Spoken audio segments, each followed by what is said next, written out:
A ver, quiero preguntarle a todos los chicos que tienen menos de 10 años que se pongan de pie. A ver, todos los chicos que tienen menos de 10 años, pónganse de pie. Ahí donde están. Algunos estaban aquí. Eso, muy bien, muy bien. Pónganse todos de pie. Pónganse de pie. Muy bien. Ándele, no sean flojos. Ahí donde están. Ahí está, eso es, muy bien. Ahí donde están, pónganse de pie. Muy bien, chicos, gracias por traer a sus papás a la iglesia. Es importantísimo que todos los domingos, por más cansados que estén, los sacudan y les digan: papá, mamá, vamos a venir a la iglesia. El día de hoy vamos a hablar de un tema muy importante y quiero pedirles a todos que estemos muy atentos. Ahí en las hojitas que tienen los chicos tienen un pequeño resumen del mensaje que vamos a ver ahora. Pero por ahora solamente le voy a pedir a los chicos que me ayuden leyendo. Ahí en su hojita, ¿tienen su hojita por ahí? ¿Tienen por ahí su hojita? Sí, ahí los que tengan una hojita en el... Ándele, ahí... Eso, muy bien. Les voy a pedir que me ayuden, por favor, leyendo el versículo, un versículo que vamos del que vamos a hablar ahora, ¿ok? Que está en Levítico. Los que tengan su Biblia, vamos de una vez ahí a Levítico, que es el estudio la serie que se está llevando acá en la iglesia. Pero todos, les voy a pedir a todos los chicos que tienen su hojita, ahí al final de la parte izquierda, donde dice el versículo: sé santo porque yo, el Señor tu Dios, soy santo. Levítico 19:2, ¿ok? Lo vamos a decir bien fuerte antes de empezar, ¿sale? A los chicos les pido que lo lean bien fuerte. ¿Están listos? Así como está en su hojita. 1, 2, 3. Sé santo. Significa único, distinto. No, esa no. El versículo ahí en la izquierda donde dice sé santo. ¿Ya estás ahí? Ahí está, muy bien, va. Todos bien fuerte. A ver, los chicos que están allá atrás. Los que están allá atrás, lo vamos a decir bien fuerte, ¿sale? ¿Listos? 1, 2, 3. Sé santo porque yo, el Señor tu Dios, soy santo. Levítico 19:2. Muy bien, más o menos yo creo que lo podemos hacer más fuerte. Vamos a decirlo más fuerte, otra vez. ¿Listo? 1, 2, 3. Sé santo porque yo, el Señor tu Dios, soy santo. Levítico. Muy bien. Ese es el versículo que vamos a leer ahora, ¿ok? Y vamos a orar para poner este tiempo en manos de Dios. Vamos a orar para poner este tiempo en manos de Dios y que Dios hable a través de nuestras vidas, ¿ok? Señor, gracias por tu palabra y gracias porque hoy está junta tu iglesia, tu familia, y porque podemos acercarnos con libertad delante de ti. Bendice este tiempo, te alabamos y te bendecimos en el nombre de Jesús. Amén. Muy bien. Ahí, chicos, estén muy atentos porque les voy a ir preguntando mientras vamos hablando estos 3 puntos que tienen que ver con el mensaje que vamos a hablar el día de hoy, ¿ok? Y una palabra de aliento para todos. No sé, Dios pone en mi corazón ahí comentar esto para empezar. No sé, para ti, en algún momento, para nosotros, ustedes se dieron cuenta que el Señor nos ha dado una familia hermosa. Mi hija Dana tiene 14 años, mi hija Zoe 11, mi hija Ayelen 8 y Matías tiene 5 años. Y había momentos en los que ir a la iglesia como mamá no te entusiasma demasiado, ¿verdad?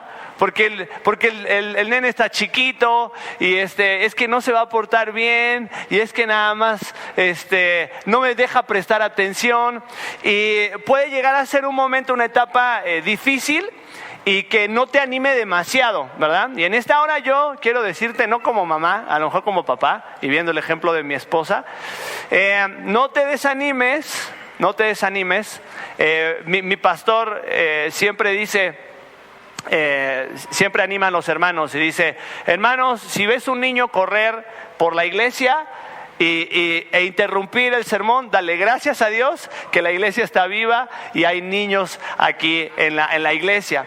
Pero sabes, muchas veces no puede ser tan fácil porque dices, pues, ¿cómo le vamos a hacer? Y no hay mucha disposición de mi hijo para escuchar y para estar quieto. Bueno, no te impacientes. El Señor tiene su tiempo y la palabra de Dios nunca vuelve vacía.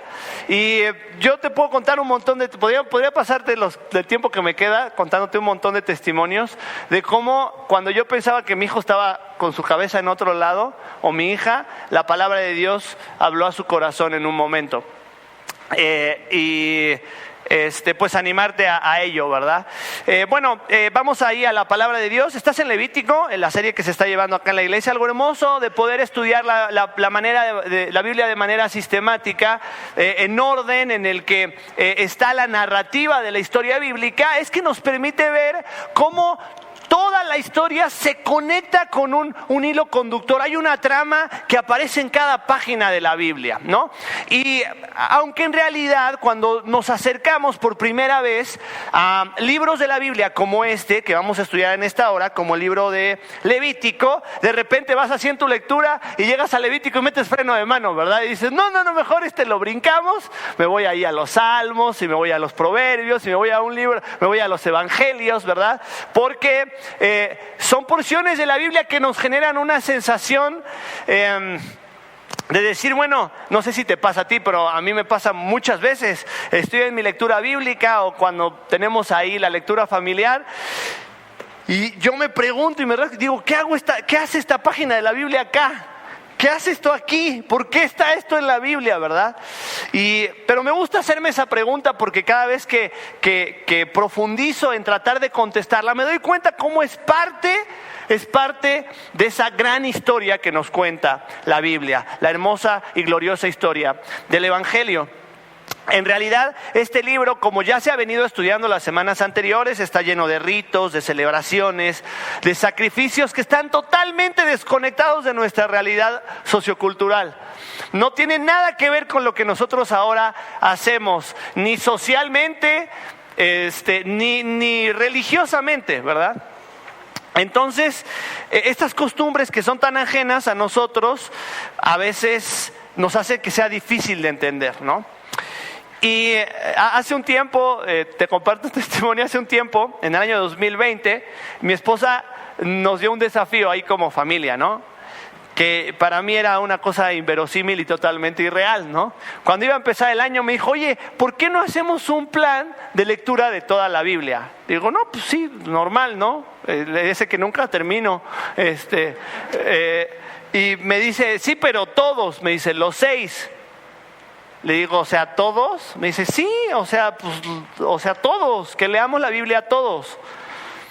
Y yo, o sea, toda la Biblia. Sí, pues hacer el plan así de, pues sí, va. Yo con poca fe, ¿verdad? Dijimos, pues vamos a empezar, ¿no? Vamos a empezar.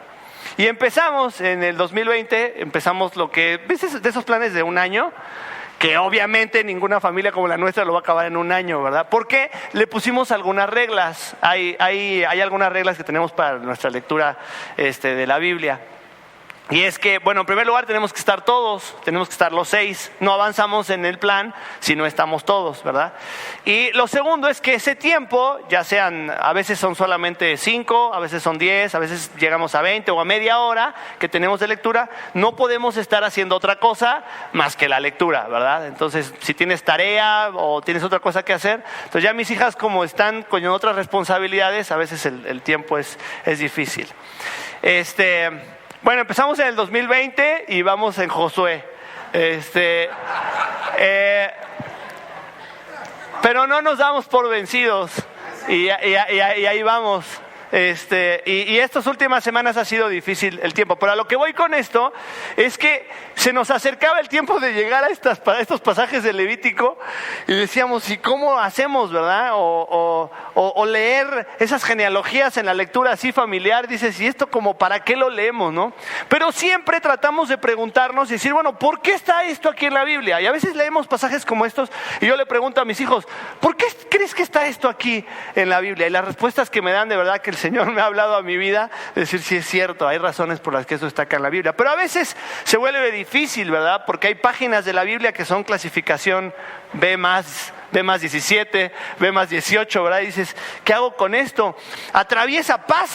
Pasa esos tragos de esas páginas como los que vamos a ver ahora. Te vas a dar cuenta que en el capítulo 19, en el capítulo 18 hay todo un catálogo de prácticas vergonzosas que están ahí en el capítulo 18 y dices, híjole, ¿esto cómo lo leo? ¿Verdad? Mi hija Yelén me llenó de preguntas por semanas de todo lo que estaba en ese capítulo 18 y fue una oportunidad hermosa para poder hablar del diseño de Dios, de la sexualidad, del propósito de Dios para el sexo a través de lo que dice en la Escritura.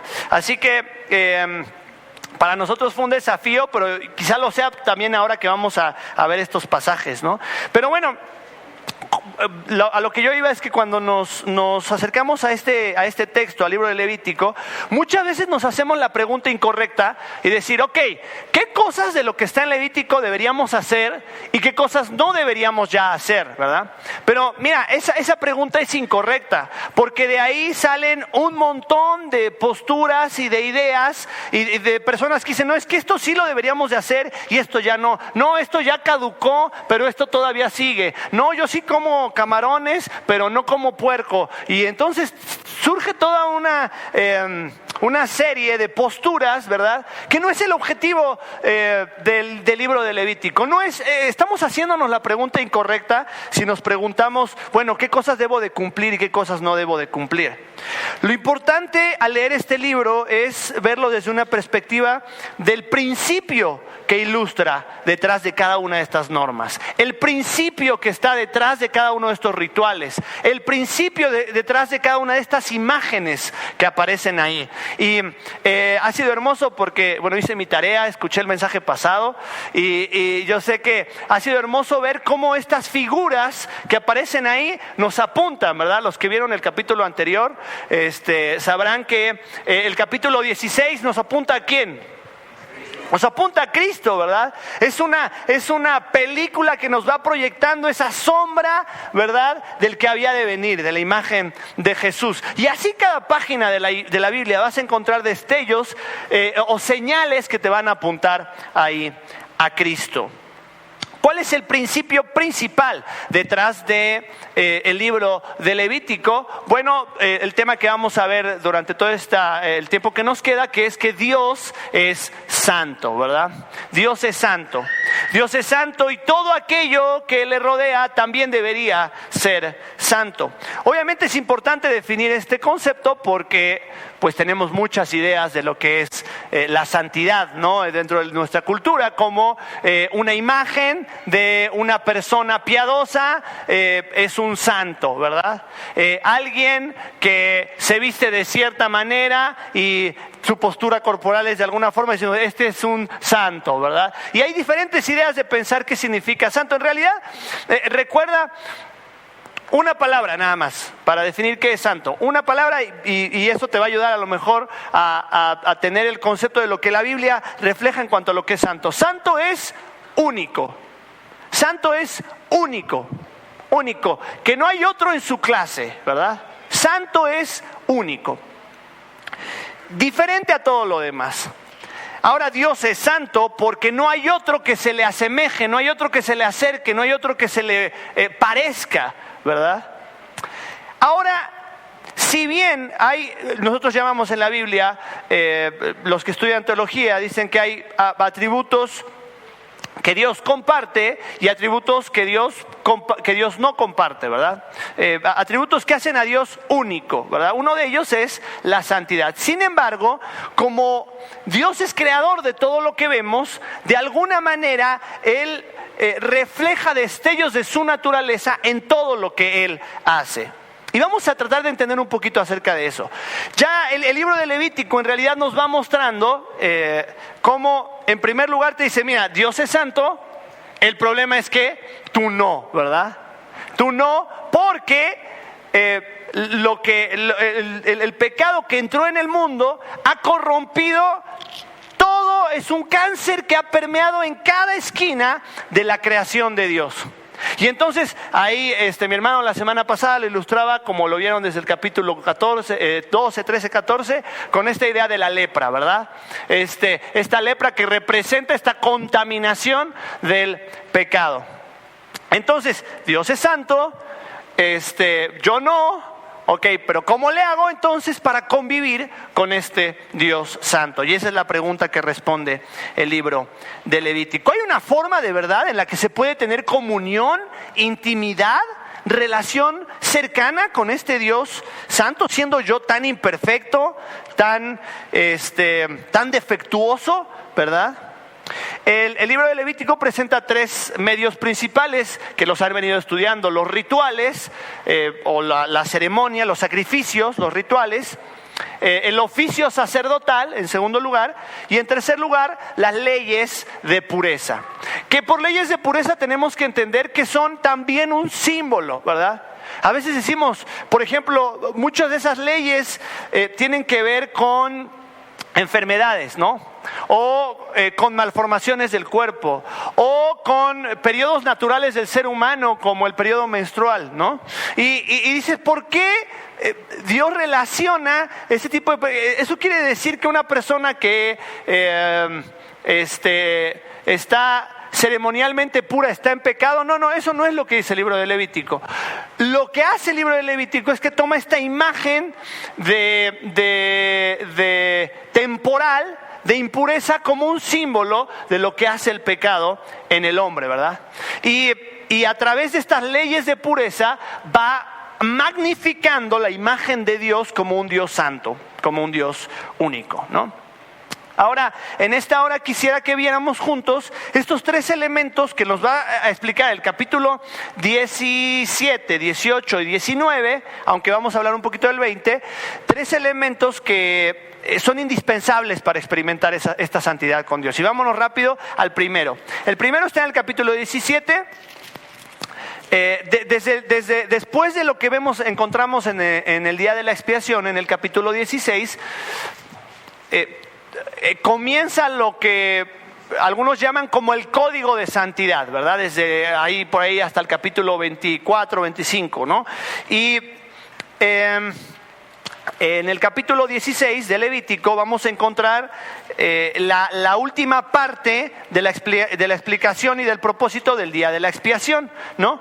Y lo primero que vas a poner ahí, los chicos que tienen la hojita ahí, es que el primer elemento que es indispensable para poder experimentar esa santidad de Dios es un sacrificio santo. A ver, repitan conmigo: un sacrificio santo. Y esto tiene que ver con adoptar la santidad de Dios. Un sacrificio santo tiene que ver con adoptar la santidad de Dios. Dios, como el hombre no puede acercarse a Dios, entonces Dios provee un medio para acercarnos a su presencia. Ahora, esta idea de los sacrificios, no sé para ti, pero para mí me genera cierta sensación de rechazo, ¿verdad? ¿A quién le da, honestamente, levante la mano, a quién le da miedo la sangre? ¿Sí? ¿A mí? Sí, a mí también. Como un 30-40% le da miedo la sangre. A mí me da miedo la sangre, ¿no? Y no me encanta ver sangre, ¿verdad? De repente cuando ves una película y ves que matan a alguien, entiendes de alguna forma que es una cuestión de ficción, ¿verdad? Pero cuando esta realidad trasciende al mundo real, no genera una sensación de agrado, ¿verdad? No sé si a alguno le ha tocado, de alguna manera, por ejemplo, muchas de las cosas que comemos en algún momento estuvieron vivas, ¿no? Pero no nos gusta pensar en el momento que estaban vivas y por el proceso que pasaron. Nos gusta verlas en un plato y ya bien preparadas, ¿verdad? Ahora, esta idea de los sacrificios que era muy visible, porque era muy visible. O sea, era poner la bestia ahí en el altar y ver cómo esa bestia se desangraba. No es una sensación agradable, ¿no? ¿Por qué? ¿Por qué tengo que andar leyendo esto, imaginándome lo que era un ritual para en este caso para el pueblo judío, ¿no? Ahora, si tú te pones a pensar, por ejemplo, en el capítulo 17, comienza diciendo, permíteme que ando medio perdido. Éxodo capítulo 17, dice la palabra de Dios, cualquiera varón de la casa de Israel, versículo 3, que degollare buey o cordero o cabra en el campamento fuera de él y no lo trajere a la puerta del tabernáculo de reunión para ofrecer ofrenda a Jehová, será culpado de la sangre, el tal varón, ¿verdad? Sangre derramó. Y entonces la instrucción era que cualquier sacrificio tenía que ser llevado ahí como una ofrenda al altar. Ahora, esto tenía un significado bien particular y tiene que ver con que cualquier ser vivo que era utilizado como un sacrificio, que aunque iba a ser ingerido como un alimento, tenía que recordarse que de alguna manera se tuvo que derramar sangre para tener ese alimento, por ejemplo. Y de alguna forma esta imagen le daba dignidad a algo que estuvo vivo en algún momento, ¿no? De alguna forma, por eso nosotros damos gracias a Dios cuando oramos, o sea, decimos, Señor, gracias porque tú has provisto, ¿no? Y obviamente no vamos a entrar en ningún tipo de controversia en relación con lo que algunas personas pueden pensar en cuanto a la dignidad de los seres vivos. Lo que sí tenemos que entender es que hay un principio fundamental que vamos a encontrar aquí en el versículo 11. Fíjate, acompáñame ahí al versículo 11, que es donde explica el porqué de esta idea de la sangre, ¿no? Dice, porque la vida del cuerpo está en la sangre. Hay un principio de alimentación que aparece desde Génesis hasta durante la época de la iglesia. Aún continuó después del concilio de Jerusalén en Hechos capítulo 15, que era particularmente el que los judíos se abstuvieran de comer sangre. Ahora, la Biblia no nos lleva a entrar en una controversia de que es que la morcilla está bien rica y a mí sí me gusta. Esa no es la idea, La idea fundamental es esta. Lo que aparece en este versículo dice, la vida está en la sangre. De alguna manera esta prohibición de comer sangre tenía que ver con entender que la sangre tenía que ser derramada y se entregaba una vida por un bien mayor. Ahora, es interesante que los judíos no son los únicos que tenían esta idea, este concepto. Por ejemplo, los aztecas, que eran una cultura muy, muy sanguinaria también, ¿verdad? Ofrecían sobre el altar a un guerrero, ¿verdad? Y el guerrero le era retirado el corazón latiente, porque el corazón latiente que seguía bombeando fuera del cuerpo, esa era la imagen de Dios. Para ellos eso era Dios, era la energía que mantenía el universo en orden. Ahora, claro que no, está muy lejos de entender que es el propósito de Dios para mantener el universo sostenido, pero de alguna forma ellos tenían esta idea que la energía y la vida estaba en la sangre. ¿Por qué nos da miedo ver sangre a algunos de nosotros? Porque entendemos que hay un pedazo de vida que se está perdiendo cuando sangramos, ¿verdad? Entonces dice ahí la palabra de Dios, les he dado sangre sobre el altar con fin de purificarlos para ser justos al Señor. Es la sangre dada a cambio de una vida la que hace posible la purificación. La sangre de toda criatura, versículo 14, la vida de toda criatura está en la sangre. Antes de los estudios más profundos en biología, en genética, ¿verdad? Y en que se descubriera el ADN, en la Biblia ya nos decía, la vida está en la sangre. La vida está en la sangre. Y acuérdate que Levítico 17 obviamente es la continuación del día de la expiación que aparece en el capítulo anterior, y recordaba al pueblo que el derramamiento de sangre era necesario para esta remisión de pecados. No lo vamos a detallar aquí. Si no viste el capítulo anterior, pues ahí ve a la página de Juan Carlos y ve el capítulo anterior, ¿verdad? Y ahí vas a ver lo del día de la expiación. Ahora, cuando Jesús dijo, porque esta es mi sangre, ahí en el Evangelio de Mateo, porque esta es mi sangre del nuevo pacto que es derramada por muchos para el perdón de pecados, precisamente Jesús está refiriendo al cumplimiento de esta imagen. Era necesario estos símbolos que eran una y otra vez, se hacían como un ritual. Jesús dijo, esta es la sangre de este nuevo pacto, de este pacto en el que yo establezco, donde no va a ser necesario un solo sacrificio más, ni que nos recuerde, ni que simbolice, ni que limpie el pecado, porque Jesús es ese sacrificio perfecto. Amén. Y los que hemos venido a los pies de la cruz, entendemos que no de manera literal, pero de esta forma ejemplar, necesitamos ser limpios por la obra de la sangre de Jesús. Por eso, el primer elemento importante para la santidad de Dios era un sacrificio. Chicos, ayúdenle a sus papás porque no está prestando atención. Un sacrificio santo. Hebreos capítulo 10, versículo 10 dice: la voluntad de Dios fue que el sacrificio del cuerpo de Jesucristo nos hiciera santos una vez y para siempre. Ahora piensa en esta realidad. Lo primero que debo hacer es experimentar en mi vida este poder santificador de la obra de Jesús. Levítico no se trata de que puedas hacer un montón de cosas para poder llegar a ser como Dios.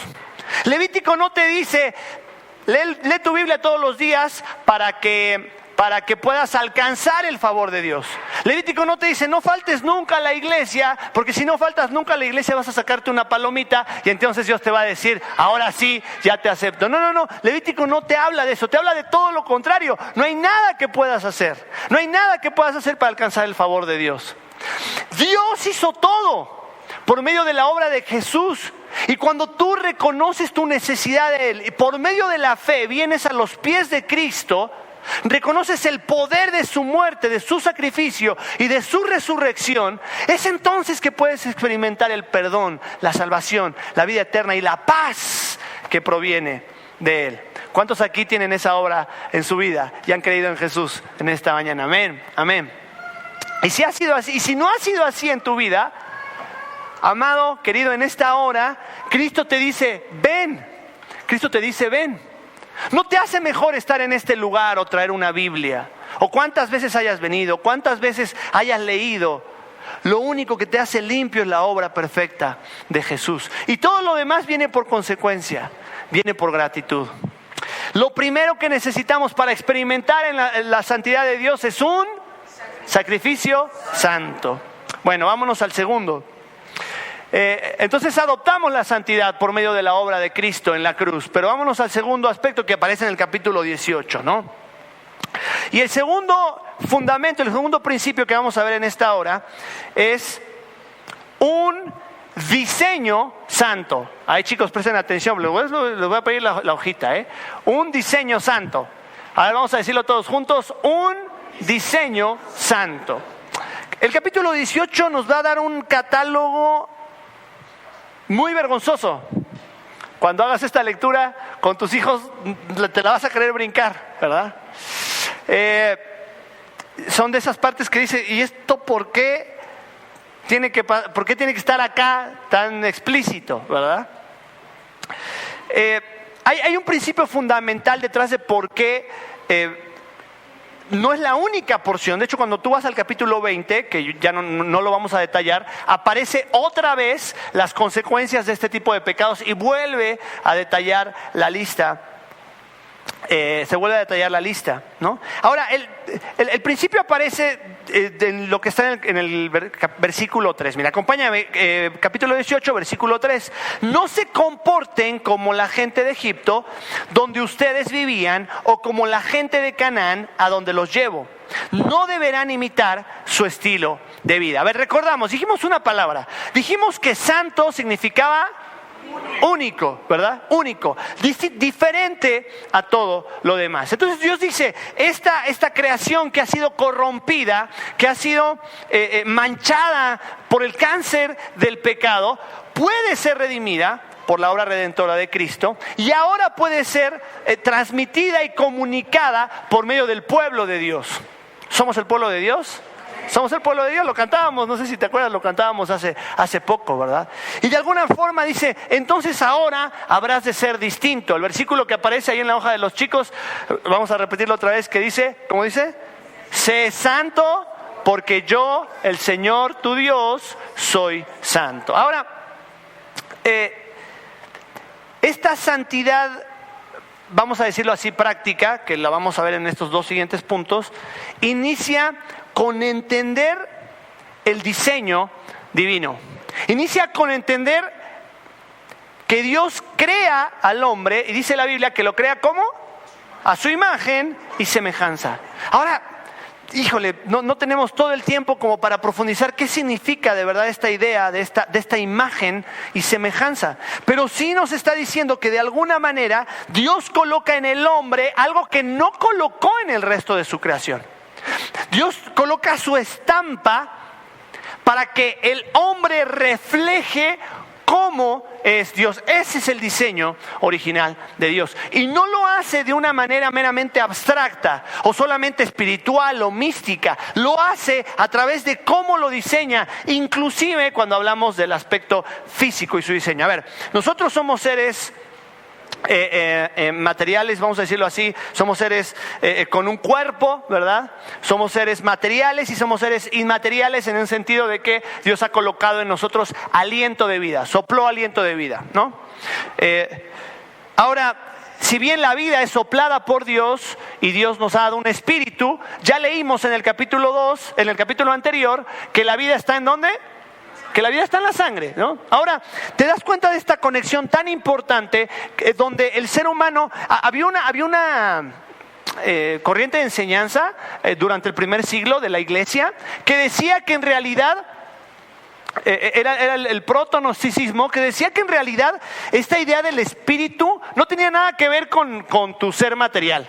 O sea, mientras tú profundizaras en la espiritualidad y en el conocimiento de Dios de forma mística, tú podías hacer todo lo que quisieras con tu cuerpo, ¿verdad? No importa lo que hicieras con tu cuerpo, porque si profundizabas en el conocimiento, de ahí el gnosis, el gnosticismo, si profundizabas en el conocimiento, eso te acercaba a Dios. Pero el principio detrás de lo que encontramos en la Biblia dice, no puedes separar lo que tú crees o lo que tú eres en cuanto a tu área espiritual con lo que tú haces con tu cuerpo, ¿no? Nuestra área emocional está conectada a la espiritual, está al área social, al área física, y eso nos hace seres humanos, ¿verdad? No puedes tú dividir y decir, voy a echarle ganas al área espiritual y ya todo lo demás no va a importar. No, porque si una de estas áreas la descuidas en tu vida, las otras van a comenzar a ser afectadas. Dice la Escritura en Lucas capítulo 2, versículo 52, que Jesús crecía. Jesús el ser humano, Jesús el pequeño niñito que tuvo que aprender a leer, Jesús que tuvo que aprender a ir al baño, Jesús que tuvo que aprender a caminar, que tuvo que aprender viendo a otros cómo enseñaban, aprendió, porque eso dice la Biblia, Jesús aprendió. Este Jesús dice que crecía en sabiduría, en estatura y en gracia para con Dios y para con nosotros. ¿Te das cuenta? Estas partes que hacen al ser humano, física, el área emocional, el área intelectual, el área relacional, todo eso nos hace seres humanos y estamos perfectamente interrelacionados. Cuando cuando tú entiendes que en el aspecto físico ha sido diseñado por Dios también para reflejar su imagen, te das cuenta que este tema de la sexualidad tiene una importancia muy relevante, muy seria, ¿verdad? El propósito de Dios para el diseño divino. Y ahí te vas a dar cuenta, los chicos tienen, ahí les puse 2 imágenes, ¿verdad? ¿Cuáles son las 2 imágenes, chicos, que tienen ahí? ¿Qué tienen en la...? ¿Qué tiene? ¿Qué tienes? No, en la segunda imagen, ¿qué tienes? ¿Qué te puse? Ahí está. Sí, un niño y una niña, ¿verdad? Estamos hablando de un diseño santo, ¿no? Deshonrar el diseño de Dios corrompe la vida, corrompe mi cuerpo y corrompe todo lo que me rodea. Si tú te das cuenta en esta porción, te vas a dar cuenta de una serie de prácticas sexuales que corrompían y que denigraban el diseño de Dios para el ser humano. Ver mi cuerpo como un canal por medio del cual yo puedo suplir mi propia necesidad sin pensar en los demás es deshonrar el propósito de Dios para mi cuerpo. Por eso Pablo le dice a los romanos, ahí en Romanos capítulo 6, versículo 13, te lo voy a leer en la Nueva Traducción Viviente, dice: no dejen, presta atención, no dejen que ninguna parte de su cuerpo se convierta en un instrumento del mal para servir al pecado. Romanos 6:13, no dejen que ninguna parte de su cuerpo. ¿Te das cuenta? Tu cuerpo ha sido pensado. Fíjate, dice el Salmo 139, tú me hiciste en el vientre de mi madre. Tú pensaste, dice la Nueva Traducción Viviente, cada pequeña parte de mi cuerpo la pusiste en su lugar. Una obra milagrosa. Dice el salmista, estoy maravillado. No había ultrasonidos en aquel tiempo, y aún así David dice, tú pusiste en orden cada pequeña parte, cada célula, cada ligamento, cada hueso, cada parte de mi ser. Dice, tú lo pusiste. Las pequeñas partes de mi cuerpo, dice la Nueva Traducción Viviente. Dios, desde antes de que tú tuvieras mente o cuerpo, siempre mi hija cuando era más chiquita le preguntaba a mi mamá, oye mamá, y antes de que estuviera en tu panza, ¿yo dónde estaba? Estas preguntas existenciales, ¿verdad? A ver, yo antes ¿dónde estaba? No, pues estabas en mi panza. ¿Y antes? Y mi esposa siempre le decía, en la mente y en el corazón de Dios. Estabas en la mente y en el corazón de Dios. Antes de que se fundasen los cielos y la tierra y que se creara todo lo visible, Dios había hecho un diseño particular y único. Eso es lo que dice la Escritura. Ya dijimos que ser santo significa es único. Y este es un principio también detrás de la santidad. Dios te hizo único. No hay otro igual. Eres una pieza de colección porque no hay réplicas. ¿Te das cuenta? Ahora, queridos, amados padres, transmitamos esta verdad a nuestros hijos. No solamente a través de tus palabras, sino a través de la afirmación y el cariño y el afecto, que ellos puedan ver el valor que ellos tienen por representar la imagen de Dios con su diseño. Mucha de la confusión que estamos viendo en nuestros días en relación con esta parte, porque todo se define en esta palabra, identidad, ¿no? Hablamos mucho de este tema de la identidad. Esta parte, esta confusión que estamos viviendo en relación con la identidad, parte de que no estamos sabiendo transmitir a nuestros hijos la importancia del valor que tienen como imagen representativa de Dios. Transmite a tus hijos esta verdad. Dios te hizo un niño hermoso. Dios te hizo una niña única. Mis hijas se ponen un vestido y vienen conmigo y me dicen, papá, ¿cómo me veo? Y ellas no esperan que yo le diga, no me gusta el color, o te queda muy corto, o ellos están esperando una sola cosa. ¿Qué están esperando que les diga a mis hijas? Estás hermosa, estás hermosa. Y yo puedo ver la sonrisa en sus caras cuando está hermosa. Y yo quiero que al sopilote aquel le cueste trabajo. O sea, que no se la voy a poner fácil, ¿verdad? Cuando llegue, no hay todavía, no estamos, todavía, parece que no hay situación de peligro todavía, pero uno nunca tiene que estar preparado, ¿verdad? Y que les cueste trabajo. Papá, si Dios te regaló una hija, no hay nadie que pueda afirmar más su valor que tú a su vida y a su corazón. Sabes que me ha tocado escuchar algunas entrevistas por cuestiones de temas que trabajamos ahí con los jóvenes, y escuché el testimonio de 3 actrices pornográficas. Y sabes que vi un patrón tan repetitivo, ¿viste? Que en un momento en la niñez no hubo una afirmación, no hubo una figura de alguien que le dijera: estás hermosa, eres bella, Dios tiene un propósito para tu vida. Y bueno, avanzamos con este principio, porque se nos va rápido el tiempo, ¿verdad? Capítulo 18. Solamente leo un poquito más el versículo 13 de Romanos 6 que aparece ahí. Lo repito: no dejen que ninguna parte de su cuerpo se convierta en un instrumento del mal para servir al pecado. En cambio, fíjate, entréguense completamente a Dios, porque antes estaban muertos, pero ahora tienen una vida nueva. Así que usen, presta atención, todo su cuerpo como un instrumento para hacer lo que es correcto, para la gloria de Dios. Ahora, ¿por qué la sexualidad es un símbolo de santidad? Bueno, porque la sexualidad representa el poder milagroso de Dios. ¿Para qué? Para crear vida.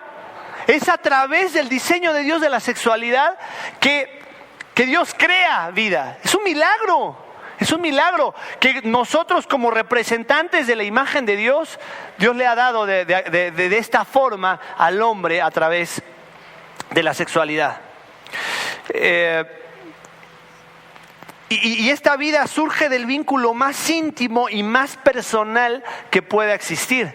De hecho, cuando la Biblia nos habla de tener intimidad con Dios, lo compara con la intimidad sexual entre el hombre y la mujer.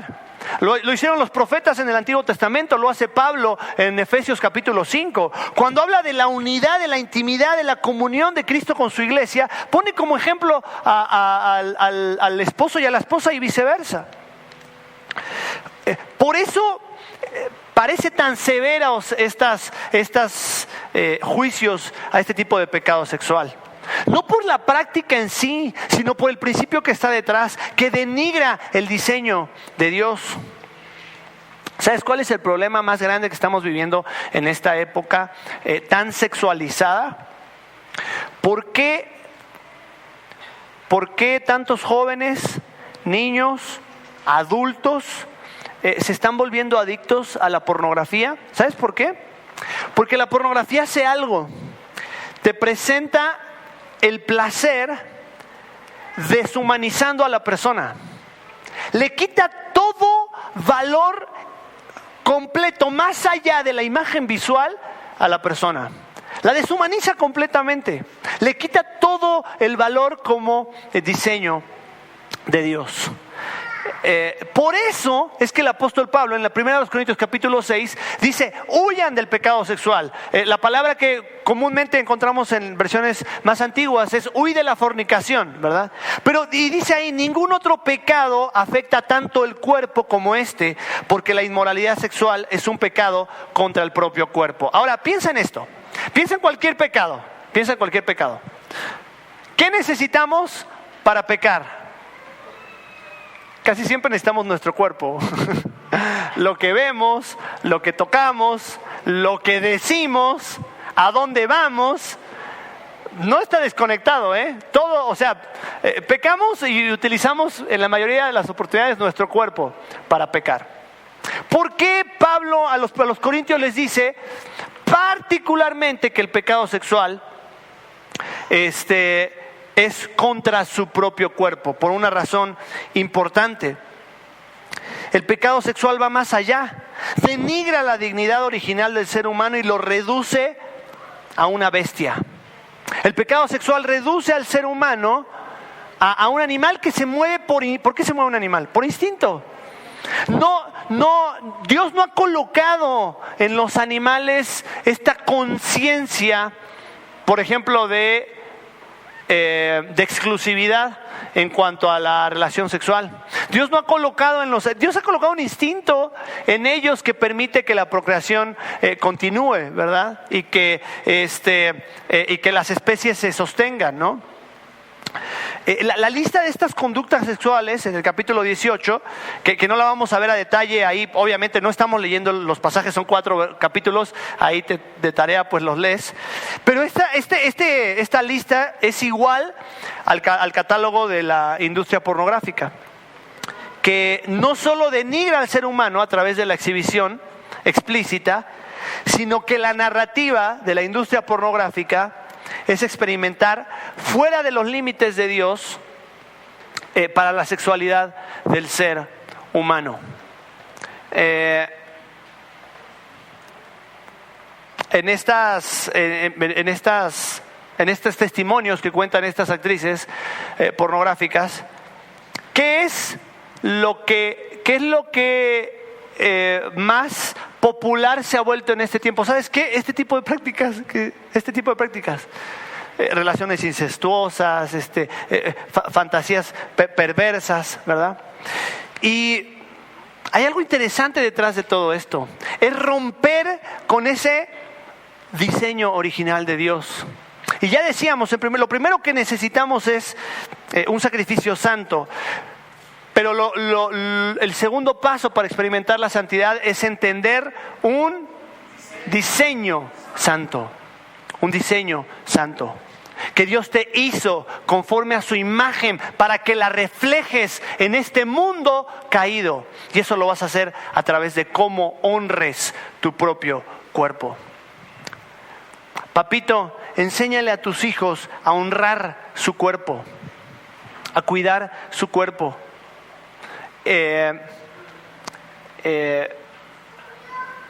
Puede que llegue un tiempo que si no lo haces a tiempo puede llegar a ser tarde. La palabra que utiliza Levítico para esta práctica, y aparece una y otra vez, es, vamos a ver algún ejemplo. Por ejemplo, aparece varias veces, aparece la palabra contaminarse, ¿no? Versículo 20, no tendrás acto carnal con la mujer de tu prójimo. Versículo 20, contaminándote con ella. Esta palabra contaminarse se utiliza muchas veces en el Antiguo Testamento con esta idea de deshonrar. Por ejemplo, cuando un rey no era reconocido, se utiliza esta idea de la deshonra, ¿no? Esta palabra contaminarse en el lenguaje de Levítico tiene que ver con la pureza, pero en un sentido más profundo tiene que ver con la deshonra, con denigrar, ¿verdad? Entonces el Señor está diciendo, cuando tú practicas esta cosa, estás denigrando el diseño que Dios tuvo para tu vida. Y el texto habla de que el ser humano, así como la tierra, se han contaminado, corrompido por estas prácticas. Y santidad implica marcar la diferencia, establecer límites. Te digo malas noticias, que en este terreno, como iglesia, la iglesia del Señor está perdiendo una batalla. Está perdiendo una batalla en el área de la moralidad, en el área de la sexualidad. Y si tú estás perdiendo esa batalla en tus pensamientos, en tus prácticas privadas, ven al Señor, no hay nada que podamos hacer. Ven al Señor, acércate a la comunidad de fe, porque para eso está la iglesia, para mostrar gracia, para mostrar misericordia, para traer restauración. Si estás experimentando lucha en tu vida en esta área, ven al Señor. ven al Señor. No des lugar a estas ideas de mentira, que el pecado queda ahí en lo oculto y yo puedo sacudirme y seguir con mi vida. Esa es la mentira más grande del diablo. Te va a alcanzar, te va a alcanzar. Y el precio que tendrás que pagar va a ser impagable. Te puede costar no solamente tu dignidad, te puede costar tu familia, te puede costar la vida de tus hijos. Si el Señor en esta hora, yo no conozco a nadie, pero si de alguna forma estás dando lugar, ven al Señor, busca al Señor, busca el consejo, busca un hombre, una mujer, si eres mujer, busca una mujer, si eres un hombre, un varón maduro que pueda acompañarte y romper con una cadena de esclavitud. Se nos acaba el tiempo, ya está en rojo el reloj. En tercer lugar, capítulo 19, con esto vamos terminando. Bueno, ya dijimos que en primer lugar, la primer parte para experimentar la santidad era un sacrificio santo. En segundo lugar, un diseño santo. Y en tercer lugar, vamos a hablar de un andar santo. Un andar santo. Ahí para que lo pongan los chicos ahí que tiene que ver con la conducta. El primer punto tenía que ver con adoptar la santidad. El segundo tenía que ver con vivir,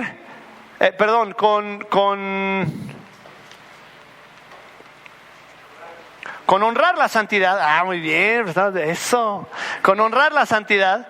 Y el tercero tiene que ver con vivir la santidad, vivir la santidad. Versículo 2, dice ahí el capítulo 19, da las siguientes instrucciones a toda la comunidad de Israel: sé santo porque yo, el Señor tu Dios, soy santo. El capítulo 18 hablaba de pecados que suelen hacerse en privado, pero ahora en este capítulo el énfasis está en lo público. Mira, fíjate, rápido, no vamos a detenernos mucho, ¿no? No te devuelvas a los ídolos, versículo 4, versículo 9, cuando ciegues la mies de la tierra, no cegarás hasta el último rincón de ella. Dejarás algo para que el pobre y el extranjero lo dejarás. No hurtaréis, no engañaréis. Está hablando de la vida cotidiana. Esto, traducido en el Nuevo Testamento, se utiliza una palabra muy común que es la palabra andar, ¿no? En el libro de Efesios, por ejemplo, vas a ver muy conectado este concepto del caminar. En el libro de Proverbios lo vas a ver todo el tiempo. Vas a ver este principio del andar, que tiene que ver con las decisiones que vamos tomando en nuestra vida y con la conducta que se refleja y que todo el mundo puede ver. El andar. Cuando encuentres en la Biblia el camino o el andar, tiene que ver con la forma en la que vives. Y es la responsabilidad que tiene aquel que ha sido santificado de vivir una vida santa. Ahora, se nos acaba el tiempo ya, pero solamente tenemos que hacernos algunas preguntas en relación con esto.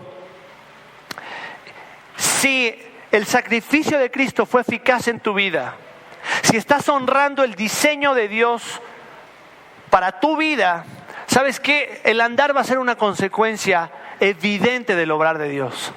Porque no te creas que ninguno de estos principios de tu andar tiene que ver con cuántas ganas le eches o cuánta voluntad le pongas. Tiene que ver con cuánto dependas y descanses en esa obra de la cruz. Cuando vengas a la palabra de Dios y busques el consejo. Cuánto vengas a la comunidad de fe y te permitas en tu comunidad poder crecer juntos para andar en la verdad. Un ejercicio que te puede ayudar tiene que ver con esta parte que hemos visto en Levítico constantemente, ¿no? Sí, a veces nuestro cercanía y nuestro vínculo con el pecado es como el ciclo de Levítico, ¿no? Que, híjole, ya te manchaste, ahora eres impuro, purifícate y sigue, ¿no? Quizá haya situaciones en la vida en las que te sientas incómodo y digas esto no está bien. Bueno, ven delante del Señor, purifícate y continúa. Y ese es el mensaje de aliento en esta hora, en esta mañana, que tú y yo podamos venir delante del Señor y decir: Señor, aquí está tu pueblo santo, que reconoce tu sacrificio santo, que honra tu diseño santo y que vive una vida santa. para honra y gloria del Señor. Vamos a orar, vamos a terminar en este tiempo. Inclina ahí tu rostro. Y te quiero invitar en esta hora que si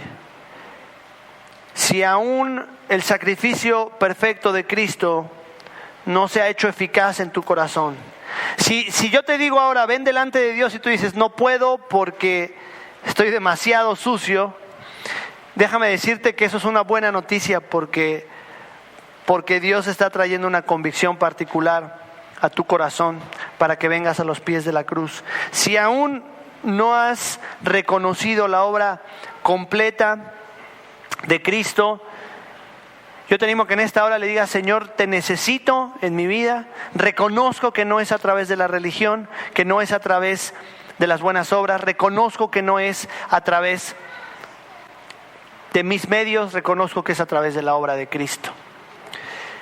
Si has permitido, quizá ya conoces a Jesús, pero si has permitido en tu mente, en tu corazón, denigrar el diseño de Dios para tu identidad y para tu sexualidad, ven a los pies de Cristo. Dice la palabra de Dios que si confesamos nuestro pecado, Él es fiel y justo. La obra de Cristo, no hay pecado tan grave que la obra de Cristo no pueda limpiar. Si hoy está trayendo el Señor convicción a tu vida, ven al Señor, limpia tu vida. Señor, te doy gracias por este tiempo con tu palabra. Qué hermoso es poder mirar la obra de la cruz perfecta que nos transforma, nos vivifica y nos da sentido y nos da propósito. Señor, permite que tu iglesia en este lugar se levante con hombres y mujeres y jóvenes y niños que vivan vidas que cuando las demás personas vean puedan ver el reflejo de quién tú eres. En amor, en bondad, en misericordia, en esa verdadera santidad práctica. Señor, te damos gracias porque juntos podemos ver a través de toda la historia de la Biblia, Señor, que tú eres un Dios bueno. Pero que así como eres un Dios bueno, Señor, tampoco podemos acercarnos así nada más a la ligera. Necesitamos ser santificados por esa obra perfecta de Cristo y honrar esa santidad con nuestra vida. Señor, te damos gracias y te alabamos en el nombre de Jesús. Amén.